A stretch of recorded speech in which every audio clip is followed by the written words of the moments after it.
Alright, so the first concept of shifting a semi-truck is, first lesson you need to know is you're not supposed to use the clutch when you shift. You actually will hit the throttle, and then when you're ready to shift, you put a little bit of pressure on the shifter, let off the throttle, and then it'll go into the next gear. Now your tachometer measures how fast your engine's spinning, and when you go to the next higher gear, it'll drop in RPM. But here's one secret that a lot of people don't tell you. When you have higher gear ratios, you have more RPM that drops. So let's say it drops 300 RPM every time you shift. Well, you have pretty high gears, and you're actually going to want to take a longer time shifting into the next gear than if you were to have shorter gears and you only drop 200 RPM.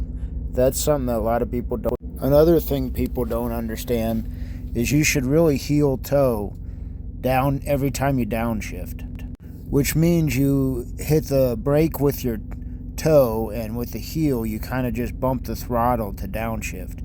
Because like I said, when you're upshifting, you let off the throttle. When you're downshifting, just put a little bit of pressure on the stick and then bump the throttle. It'll go into the next lower gear. But the advantage of heel-toe downshifting is that you're not going from the brake to the throttle, from the brake to the throttle. You're just constantly on the brake, so it's a lot safer.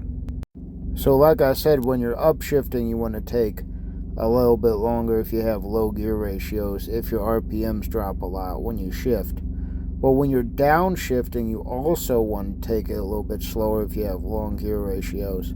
So what you do is you actually pump the throttle. You don't just tap the throttle like you do if you have really short gear ratios. When you have long gear ratios, you're going to want to bump the throttle, bump it until it gets into gear.